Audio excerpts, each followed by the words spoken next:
मुंबईच्या कोस्टल रोडच्या 5व्या टप्प्याचं लोकार्पण झाल्यानंतर मुंबईकरांना एक नवी मार्गिका उपलब्ध झाली आहे। मुंबईकरांना वांद्रे ते मरीन लाईन आणि त्याचबरोबर दक्षिण मुंबई ते वांद्रे हा प्रवास आता अवघ्या 15 मिनिटांमध्ये शक्य आहे। कशी आहे ही कोस्टल रोडची नवी सफर, घेऊया त्याचा आढावा। नमस्कार, मी मनोश्री पाठक आणि मुंबईच्या एका नव्या सफरीत मी तुमचं स्वागत करते। मी सध्या आहे वांद्र्याला। वांद्रे वरळी सीलिंग माझ्या मागे आहे आणि इथून मला जायचं आहे मरीन लाईनला। जर मी तुम्हाला म्हटलं की वांद्र्याहून मरीन लाईनला जायला अवघ्या 15 मिनिटाचा रस्ता, तो सुद्धा सकाळच्या वेळेत पीक आवरला आहे, तर तुम्हाला आश्चर्य वाटेल। जनरली आपण मुंबई उपनगरातून मुंबई शहराकडे जेव्हा सकाळच्या वेळेस पीक आवरला प्रवास करतो तेव्हा 1 ते सव्वा तास आपल्याला आरामात लागतो। मात्र हाच प्रवास आता 15 मिनिटात होणार आहे। कोस्टल रोडच्या उद्घाटन केलेल्या नव्या मार्गिकेवरून आपण आज प्रवास करणार आहोत, त्यामुळे समुद्राच्या गळ्यात हात टाकून जाणारी ही सफर नेमकी कशी असणार आहे, किती वेळात होणार आहे ते आज आपण बघतोय। माझ्या घड्याळात वाजलेले आहेत 8, जवळपास 8:05 आता होत आहेत आणि बघूयात अवघ्या 15 मिनिटांमध्ये मला हा वांद्रे वरळी सीलिंग ओलांडल्यानंतर मरीन लाईनला जायला मिळतंय का। बघूयात कोस्टल रोडची ही नवी सफर झी 24 तास सोबत।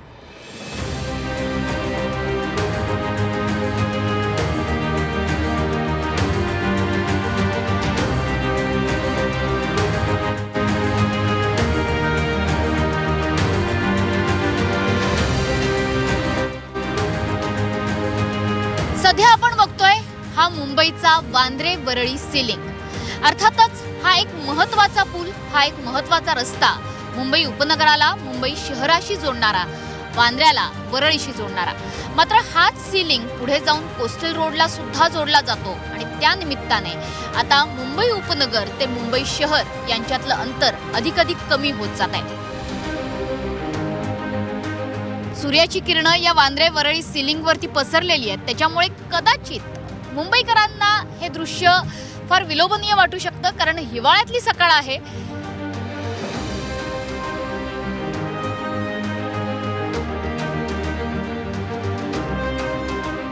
सीलिंगवरचा प्रवास पूर्ण करून आता मी आलेली आहे कोस्टल रोडला आणि कोस्टल रोडवरून आता मरीन लाईन कडचा प्रवास माझा सुरू होतोय, जो अवघ्या काही मिनिटांमध्ये पूर्ण होणार आहे।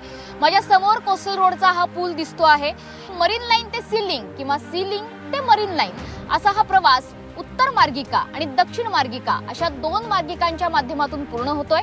त्यापैकी उत्तर मार्गिका यापूर्वी सुरू करण्यात आली होती, सुरू करण्यात आली आहे नव्याने ती दक्षिण मार्गिका, ज्याच्यावरून सध्या आपण प्रवास करतोय।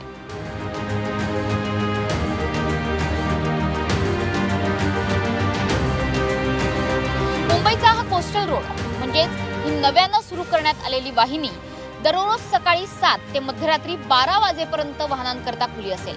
Coastal road Worli Bandra sea link मार्गे पश्चिम द्रुतगती महामार्ग अर्थातच वेस्टर्न एक्सप्रेस हायवेवरून मुंबईकरांना मरीन ड्राईव्ह ते दहिसर पर्यंत सिग्नल फ्री असा प्रवास करता येणार आहे। त्याच्यामुळेच मुंबई शहर हे मुंबई उपनगराशी अधिकाधिक जोडलं जाणार आहे।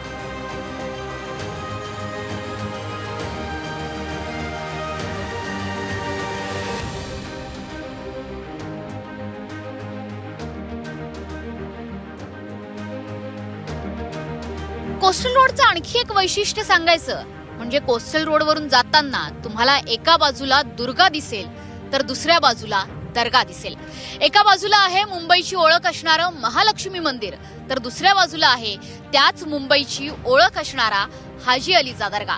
त्याच्यामुळे एकाच वेळी दर्गा आणि दुर्गाचं दर्शन देणारा हा कोस्टल रोड मुंबईकरांसाठी प्रिय न व्हावा तर नवलच।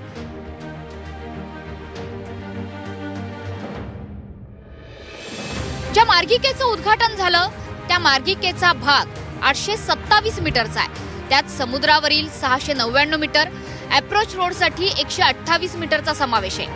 हा पूल बांधण्यासाठी जवळपास 2400 मेट्रिक टन बो आर्क स्ट्रिंग गर्डर बसवण्यात आले होते।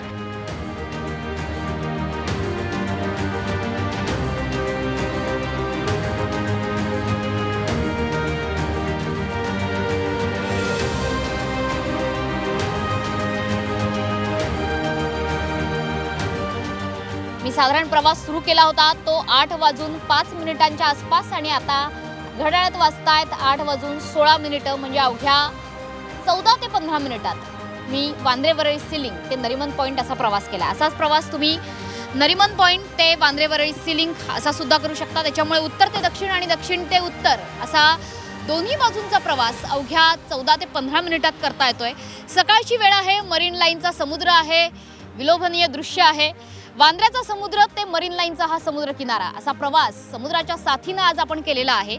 मुंबईच्या पोटातून नाही, मुंबईच्या हवेतून नाही, तर मुंबईच्या समुद्राच्या पोटातून जाणारा, मुंबईच्या समुद्राच्या साथीने जाणारा हा प्रवास मुंबईला एका नव्या गतीनं, नव्या विकासाच्या दिशेने घेऊन जातोय। कॅमेरामन प्रकाश चव्हाणसह मनुष्य पाठक, झी 24 तास, मुंबई।